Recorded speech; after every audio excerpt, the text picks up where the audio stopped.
남원시 왕정동.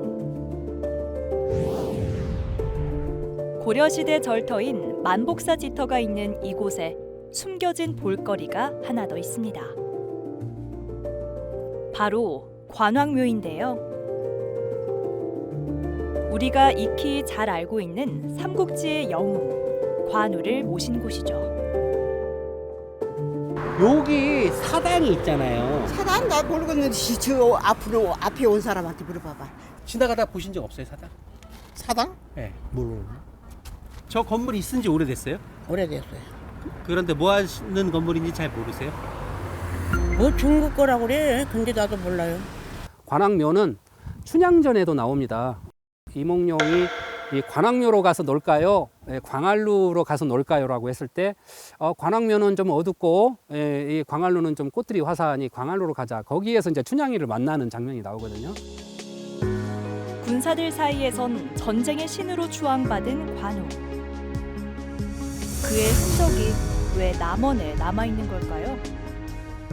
남원의 관왕묘는 지금 전국에 6군데 관왕묘 중에 하나인데 관왕묘는 대부분 구원병이 갔던 지역의 명나라 장수들이 자기가 타지에서 죽을 수도 있잖아요. 그렇기 때문에 뭔가 이렇게 기댈 곳이 필요했던 것 같아요. 우리나라 역사상 가장 큰 전란.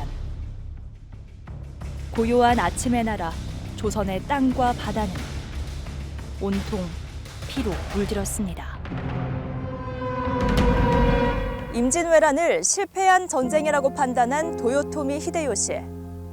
그는 1597년 조선에 대한 2차 침략인 정유재란을 일으키게 되는데요. 조선을 집어삼키기 위해 최우선 목표로 둔 곳. 바로 이곳, 남원이었습니다.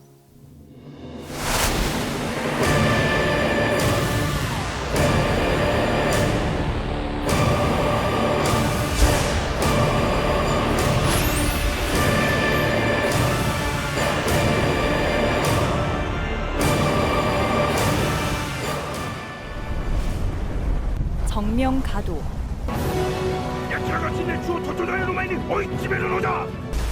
중국 명나라를 치는데 필요한 길을 열어달라던 도요토미 히데요시. 조선의 거절을 빌미로 임진왜란을 일으키는데요. 그 야욕은 패배로 이어집니다.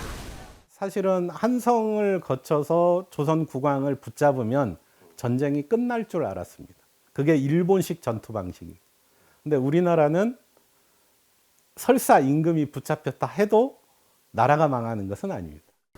조선이라는 나라는 참 이상하다. 왕이 도망을 가고 수도를 점령했는데 항복을 하지 않고 의병이 일어나서 바다를 지킨 이순신. 그리고 분연이 일어난 민초들은 의병이란 이름으로 하나가 됐습니다. 특히 호남의 의병들이 중추적인 역할을 했는데요. 조선 전기부터 일본과 국교를 맺으면서 일본인들이 조선에 와서 부산에 와서 서울까지 상경을 하게 됩니다. 그 상경의 주요 통로가 임진왜란 때 침략로로 이용이 됩니다. 전라도는 그 상경로에 해당이 되지 않습니다. 기본적으로 일본은 조선이라는 나라를 침략했을 때 전라도에 대한 지리적 정보를 많이 가지고 있지 않았다.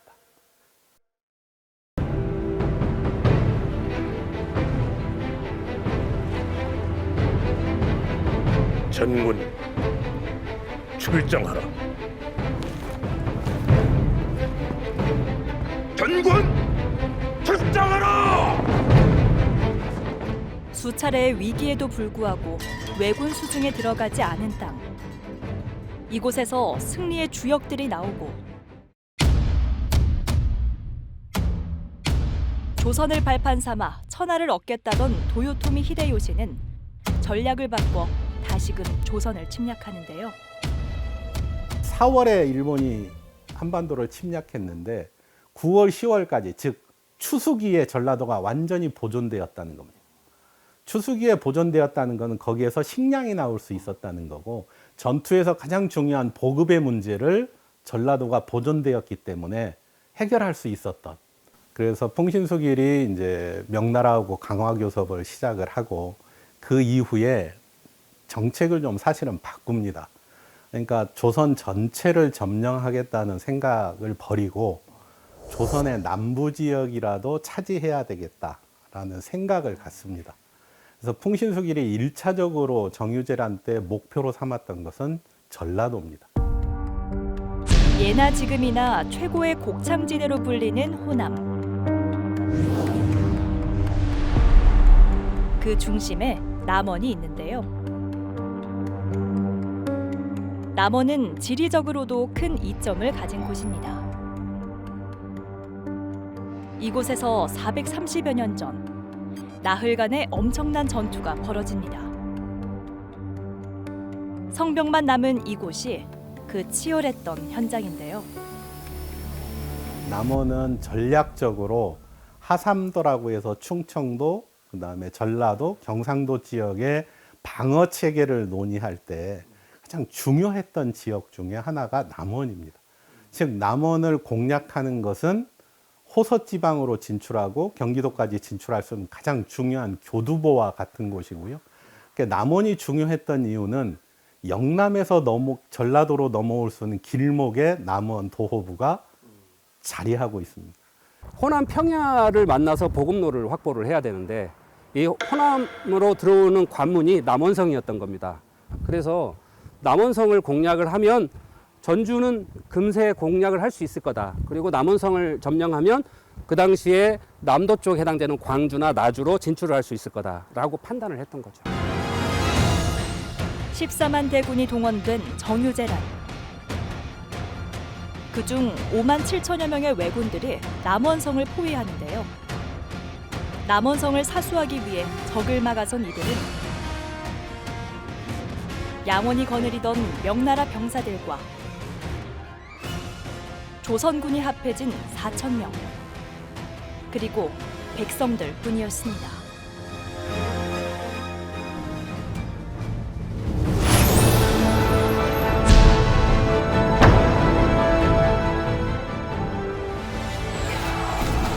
남원성 전투 첫날, 왜군 선봉대는 성 밑에 접근해 조총을 쏘아댔습니다.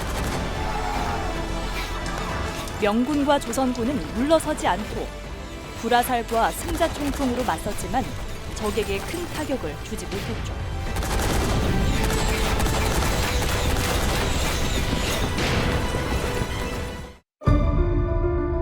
그런데 남원에 대해 익히 알고 있는 분들이라면 당시 전투 상황에 대해 의문이 하나 생길 수 있습니다. 전라도 방어의 거점답게 남원에는 두 개의 큰 성이 있었는데요. 남원성 전투가 벌어진 남원성과 이곳에서 2km 떨어진 곳에 자리한 교룡산성입니다.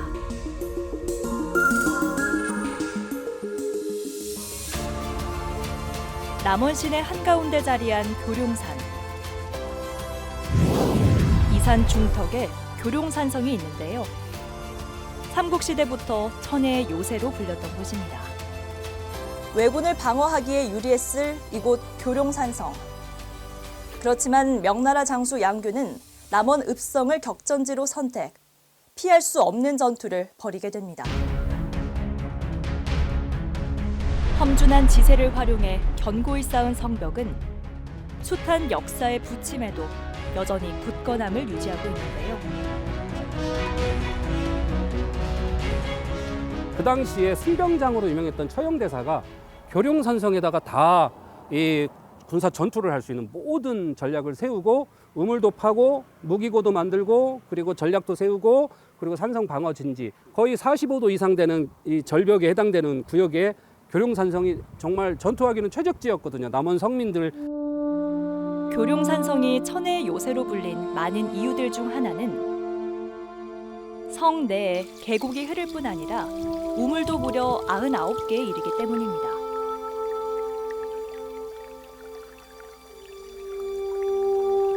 그런데 왜 이런 곳을 두고 평지에 자리한 남원성에서 왜군과 맞서게 된 걸까요? 장수 입장에서는 이제 정유재란 돌입 직전에 남원성 성곽의 보수를 한 번 거칩니다.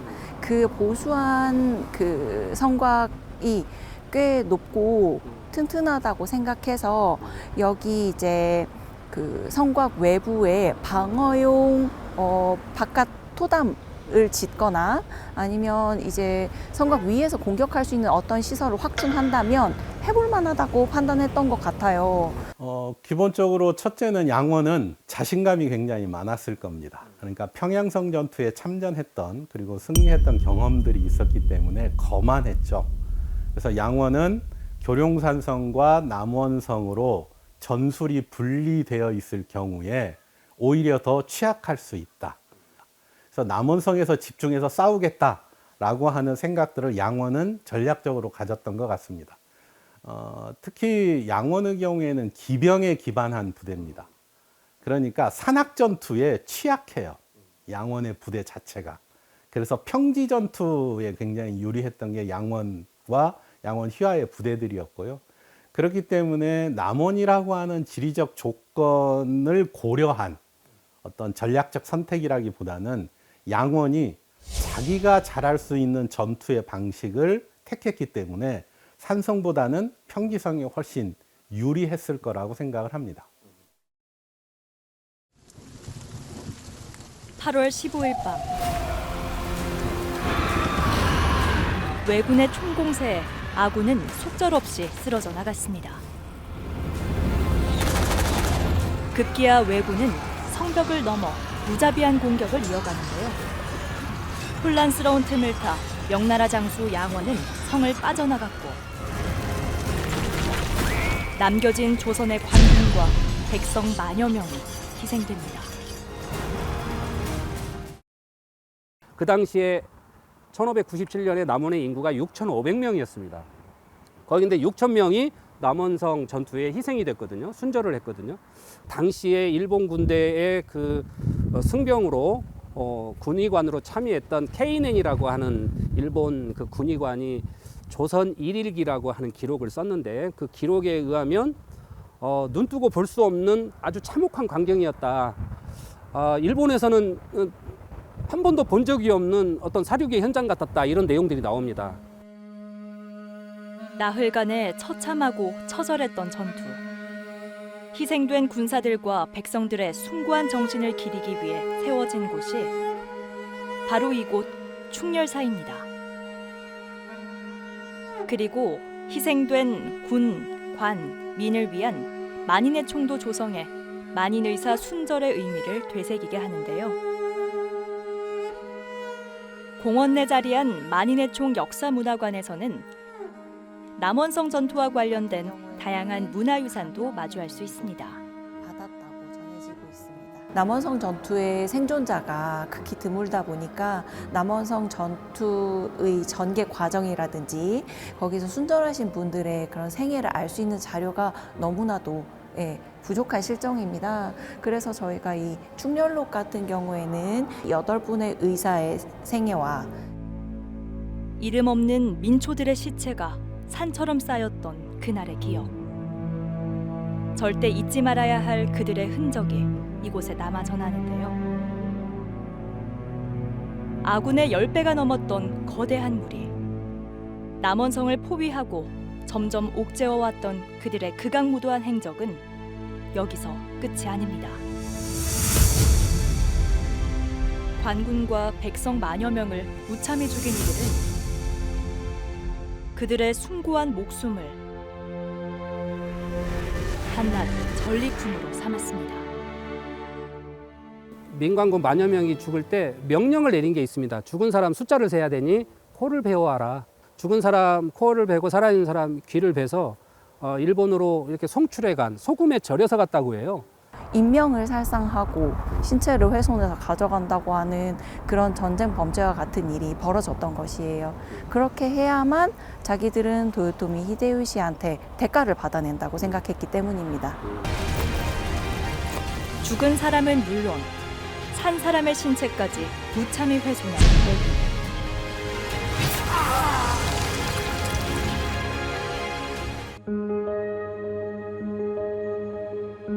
김수광이 편찬한 지봉유설에는 외란 후 코 없이 사는 사람들이 많았다는 내용이 등장합니다.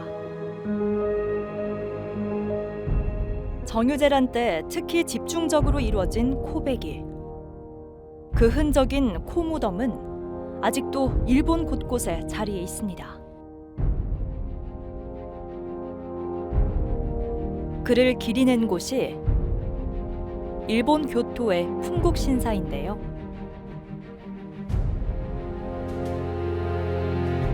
신사 인접한 곳에 일본 최대 규모의 조선인 코무덤이 조성돼 있습니다.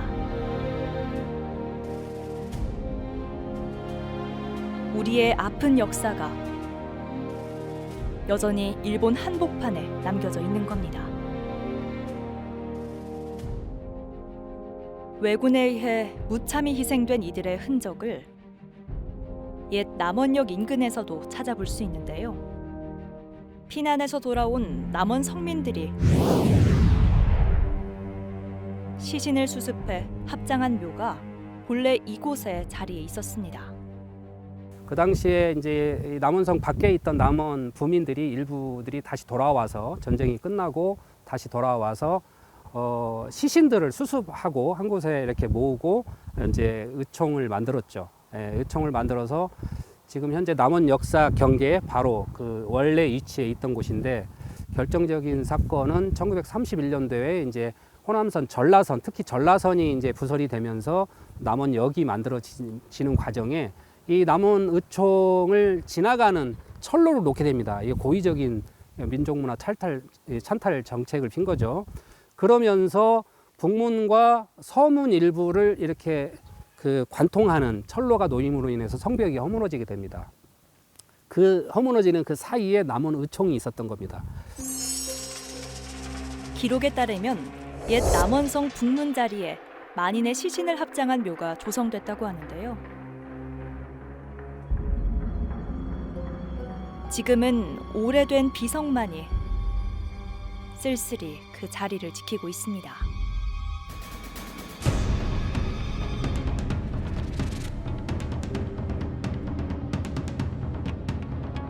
남원 일대를 피로 물들인 왜군의 만행은 또 있습니다. 정유재라는 도자기 전쟁으로도 불리는데요. 조선의 도공들을 무자비하게 일본으로 끌고 갔기 때문이죠. 남원에서 활약했던 도공들 역시 예외는 아니었습니다.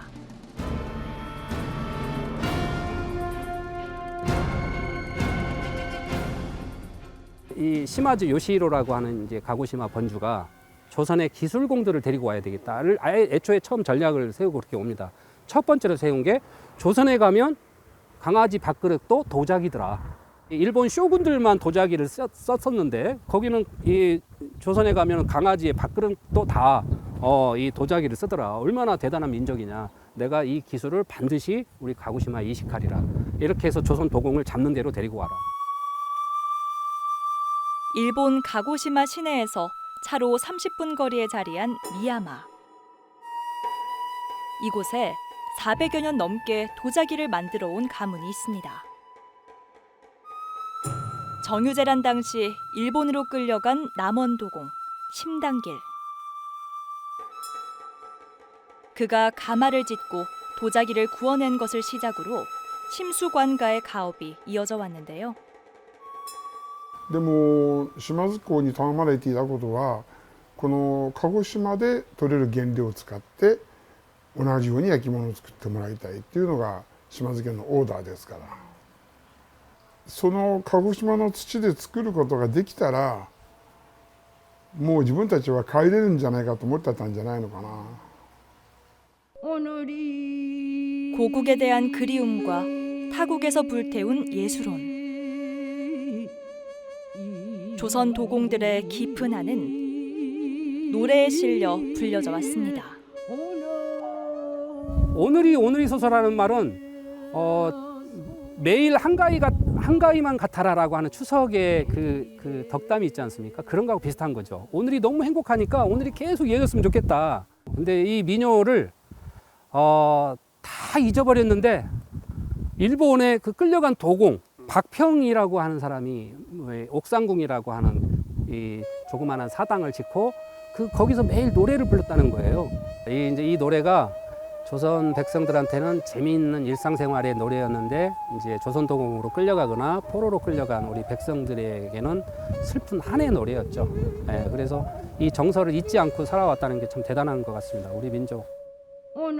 단군을 모신 옥산궁을 세우고 매년 8월 15일 잊지 않고 제사를 올렸다는 조선의 도공들.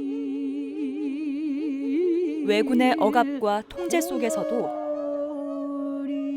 그들은 자신의 뿌리를 잊지 않았습니다.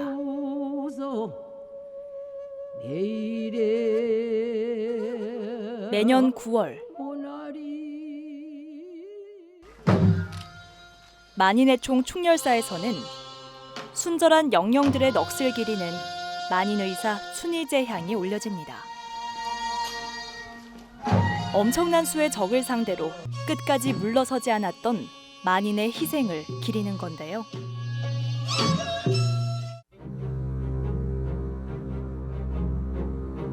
한중일 삼국이 맞부딪히는 접점에서 발생한 남원성 전투.